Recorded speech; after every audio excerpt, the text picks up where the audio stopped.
ओम नमः शिवाय, ओम नमः शिवाय, ओम नमः शिवाय, ओम नमः शिवाय।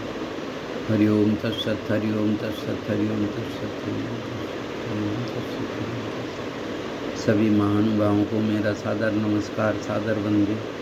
माताओं बहनों को चरण स्पर्श, सभी छोटों को बहुत बहुत प्यार।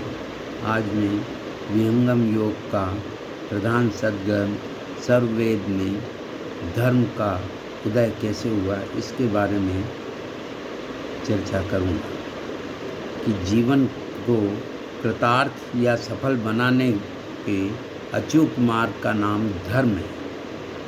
अतः पहले हम यह देख लें कि धर्म की कल्पना या आवश्यकता मनुष्य को कैसे हुई, क्यों उसे धर्म के नाम से कुछ नियम आदि बनाने पड़े।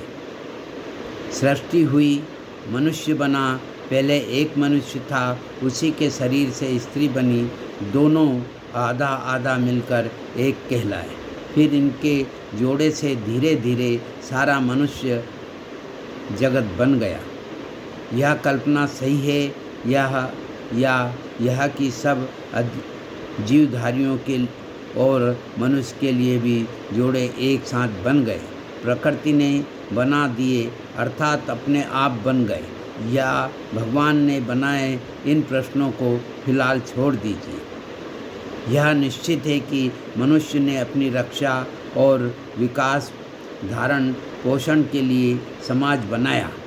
बिना नियम के प्राकृतिक प्रवृत्तियों के अनुसार चलने वाला झुंड कहलाता है, और सोच समझकर बनाए नियमों के अनुसार संगठित रूप से बनने वाला समाज कहलाता है।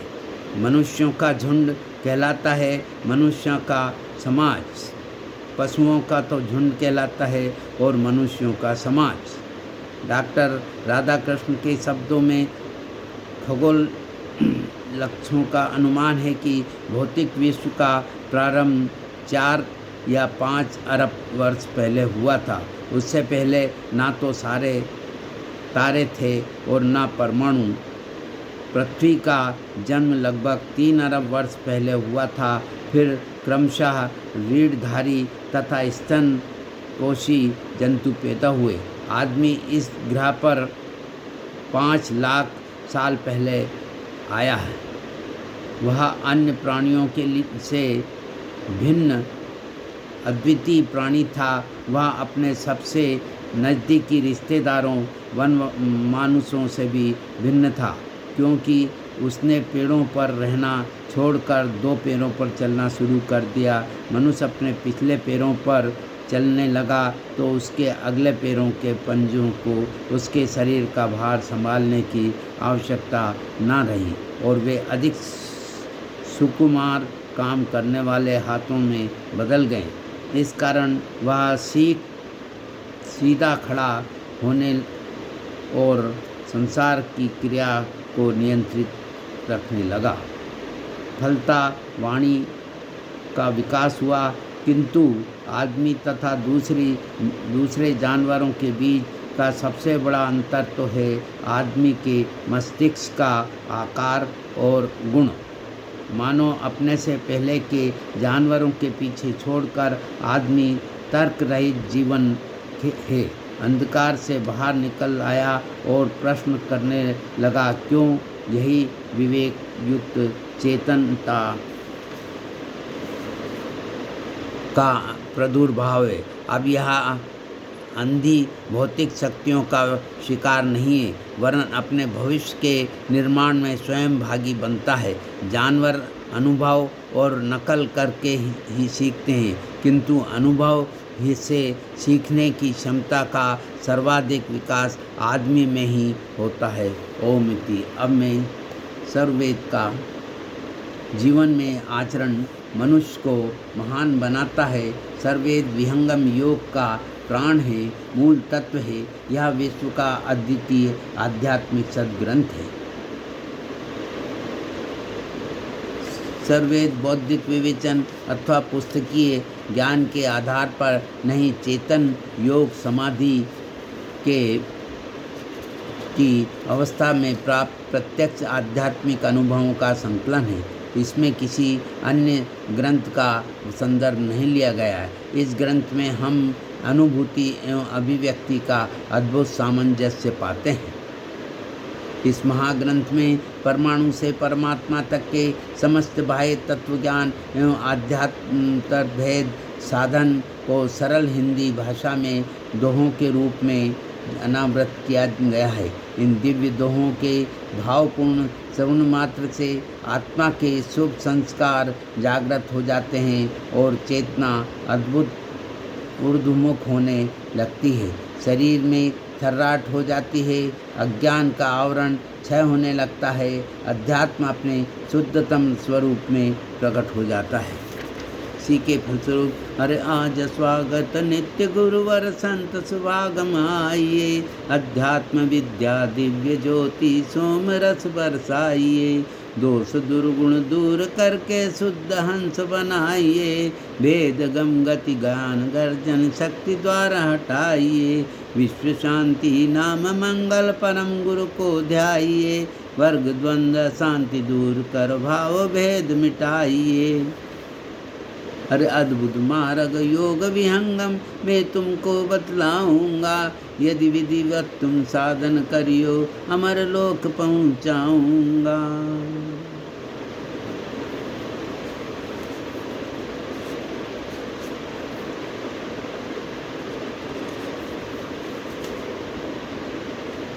जिस प्रकार वृक्ष के मूल में जल सिंचन करने से सारा वृक्ष हरा भरा पुष्पित पल्लवित हो जाता है, उसी प्रकार एकमात्र सर्ववेद के स्वाध्याय एवं पाठ से मानव के आध्यात्मिक जीवन का पूर्ण विकास हो जाता है, ऐसा मेरा पूर्ण सत्य विश्वास है। हर ब्रह्म विद्या प्रकाश है, भक्ति मुक्ति सुखधाम, गाथा या अध्यात्म है अमत सनातन नाम। इसी की फलस्वरूप अब द्वितीय मंडल का द्वितीय अध्याय सद्गुरु एवं जिज्ञासु के प्रकार सुरति निरति के में 5 दोहे का वाचन करूँगा। दोहा क्रमांक 65 से 70 तक का वाचन कर मैं सबको लाभ लूँगा और सबको लाभ देने की कोशिश करूँगा।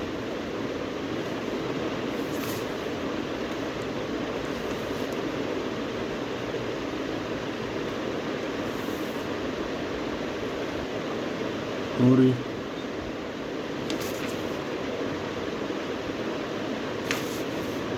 धारण वायु आकाश से अक्षर धारक सोय, अक्षर सब सृष्टि है अक्षर माहि समोय। अक्षर रवि धारण करे सो निशब्द अपार, सोय मूल सब सृष्टि का सोय सतपुरुष हमार। भक्ति वंदना करत हूँ सो प्रभु प्राण आधार, भक्ति देव अनुपायिनी प्रेम निरंतर दार। चारों फल की रुचि नहीं केवल यह वरदान, देव सदा फल जन हरि या विमानव ज्ञान। इसी के परिप्रेक्ष्य में अब मैं इसका हिंदी भाष्य रूप प्रस्तुत करूँगा। धर्म अर्थ काम और मोक्ष की इच्छा नहीं है, मुझे एकमात्र वरदान प्रभु की भक्ति ही चाहिए। प्रभु शरण में जीवन भक्तिपूर्ण व्यतीत हो, उसकी भक्ति से कभी वियोग न हो, भक्ति का यह अभिमान कभी न छूटे, ज्ञान सदैव बना रहे, हरि की शरण में रह सदैव उसकी भक्ति में लगा रहूं, यही मेरी अचल भक्ति की मांग है। यही ग्रंथकार सद्गुरुदेव जी महाप्रभु से अपनी भक्ति की प्रार्थना करते हैं। ओम। अब मैं एक छोटा सा भजन प्रस्तुत कर रहा हूँ आज के मंगलवार। हरे राम के भजन बिना जुटी जिंदगानी, ओ राम के भजन बिना जुटी जिंदगानी। झूठी जिंदगानी दुनिया अनजानी, झूठी जिंदगानी दुनिया अनजानी। राम के भजन बिना झूठी जिंदगानी। हर बचपन खोया तूने नए नए खेल में, और जवानी खोई माया के फेर में। आया बूढ़ापा काया मुरझाई, आया बूढ़ापा काया मुरझाई। राम के भजन बिना झूठी जिंदगानी। अरे तू तो समझता होगा जीवन जागीरी है, ये तेरी कंचन सी काया मिट्टी में मिल जानी है। जब तक जीना है जब दाना पानी, राम के भजन बिना झूठी जिंदगानी। हर बड़े तेरे भाग तूने नर तन पाया है, नर तन पाया हर का भजन न गाया रे। इतनी सी बात तूने ना जानी, इतनी सी बात तूने ना जानी। राम के भजन बिना झूठी जिंदगानी, ओ राम के भजन बिना झूठी जिंदगानी। झूठी जिंदगानी दुनिया अनजानी,